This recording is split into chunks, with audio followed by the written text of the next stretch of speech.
Hello hi. അപ്പോൾ ഇന്ന് രാവിലത്തെ കുറച്ച് ജോലികൾക്ക് ശേഷമാണ് ഞാൻ ക്യാമറ ഓണാക്കിയത് തന്നെ കേട്ടോ. അപ്പം ചിക്കൻ്റെ 2 ലെഗ് പീസ് ഉണ്ട്, അതുപോലെ ബാക്കി കറികൾക്കുള്ള എല്ലാ സാധനങ്ങളും അമ്മ റെഡിയാക്കി തന്നിട്ടുണ്ട്. ബാക്കി കാര്യങ്ങൾ കൈകാര്യം ചെയ്തോളാൻ പറഞ്ഞു. അങ്ങനെ ഞാൻ ചോപ്പറിനകത്താണ് കേട്ടോ നമ്മുടെ ഉള്ളി അരിഞ്ഞത്.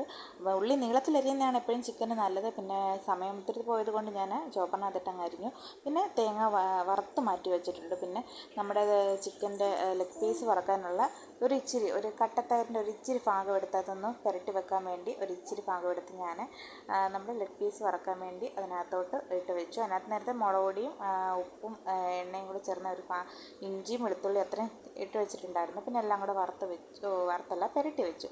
പിന്നെ നമ്മുടെ കറിക്കുള്ള ഇഞ്ചിയും എല്ലാം വഴറ്റി അതിൻ്റെ കൂടെ ഉള്ളി ഇട്ട് വഴറ്റി പെട്ടെന്ന് വഴറ്റാൻ വേണ്ടി കേട്ടോ. പിന്നെ പച്ചമുളക് ഞങ്ങൾ പൊട്ടിച്ചെടുത്തില്ല, കാരണം മോക്ക് കൊടുക്കേണ്ടത് കൊണ്ട് എരി കുറച്ചെടുക്കാൻ വേണ്ടി പച്ചമുളക് അതേപോലെ തന്നെ അതിനകത്ത് ഇട്ടേക്കും. പക്ഷേ അത് നല്ലൊരു ടേസ്റ്റ് കേട്ടോ. ആവശ്യമുള്ളവർക്ക് അത് പൊട്ടിച്ച് കൂട്ടാം. അതിനകത്ത് കിടന്നങ്ങ് വെന്തോളും, പൊട്ടത്തില്ല. അതിൻ്റെ ഒരു ചെറിയ ടേസ്റ്റ് ഇറങ്ങും, എരി അത്ര ഇറങ്ങത്തില്ല കേട്ടോ. പച്ചമുളക് ഇട്ടെന്നുമായി ആവശ്യമുള്ളവർക്ക് യൂസ് ചെയ്യാം, അങ്ങനെയാണ്. പിന്നെ നമ്മൾ ഈ ചോപ്പറിനകത്തിട്ട് ഈ അരച്ചത് കൊണ്ടായിരിക്കാം ഉള്ളി നമ്മുടെ കറി അല്പം കുറുകിയിട്ടുണ്ട്. അത് നല്ലൊരു ഇതായിരുന്നു കേട്ടോ, അല്ലെങ്കിൽ വെള്ളം പോലെ കിടന്നാണ്. പിന്നെ നമ്മുടെ ചീര അമ്മ എല്ലാം റെഡിയാക്കി വെച്ചാൽ പറഞ്ഞമ്മ നമുക്ക് ഇതിനകത്തിട്ട് അറിയാം, എന്തായാലും മേടിച്ചല്ലേ, ചീരയും കൂടെ ഒന്ന് അരിഞ്ഞ് നോക്കാം, എല്ലാം ട്രൈ ചെയ്യണ്ടായോ. അപ്പം ചീര അരിഞ്ഞ് നോക്കി, ചോപ്പറിനകത്തിട്ട് ചീര അരിഞ്ഞ് നോക്കി കേട്ടോ. സംഭവം സൂപ്പറായിട്ട് തന്നെ കിട്ടി എനിക്ക് കേട്ടോ. അതായത് ഈ ഒരു രീതിയിൽ നല്ല ചെറുതായിട്ട് കിട്ടിയിട്ടുണ്ട്. നമ്മൾ നേരെ ചെറുതായിട്ടൊന്ന് കത്രയും കൊണ്ട് കണ്ടിച്ച് അതിനകത്ത് ഇട്ടാൽ മതി. എനിക്ക് ചീര വേണമെങ്കിൽ ചുരുട്ടി അങ്ങ് വെച്ചാലും മതി തോന്നുന്നു അതിനകത്തോട്ട്. എന്തായാലും ഈ രീതിയിൽ എനിക്ക് റെഡിയാക്കി കിട്ടിയിട്ടുണ്ട്.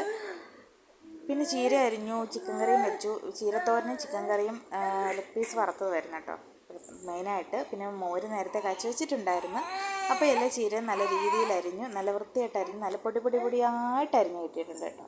ഇത് നോക്കി ഈ ഒരു രീതിയിൽ ചീരയെല്ലാം അരിഞ്ഞ് കിട്ടി. അമ്മയ്ക്ക് സമയം ഒരുപാട് ലാഭിച്ചു കേട്ടോ. അമ്മയ്ക്ക് ഒരുപാട് സന്തോഷമായി. ഞാൻ നേരത്തെ പറയുന്നുണ്ടെങ്കിൽ ഇത് എന്ത് വന്നാൽ അമ്മയ്ക്ക് അത്രയ്ക്ക് അറിയത്തില്ലായിരുന്നു.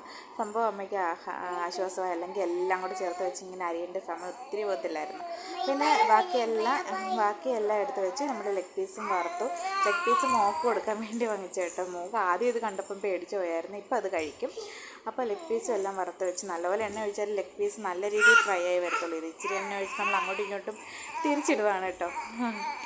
അപ്പോൾ ഇത്രയുള്ള വീഡിയോ എല്ലാവർക്കും വീഡിയോ ഇഷ്ടപ്പെട്ടെങ്കിൽ ഒന്ന് ലൈക്ക് ചെയ്യണേ. അതേപോലെ ചാനൽ ആദ്യമായിട്ട് കാണുന്നവരുണ്ടെങ്കിൽ സബ്സ്ക്രൈബ് ചെയ്തേക്കണേ. വീണ്ടും നമുക്ക് കാണാം. അതുവരെ ബൈ.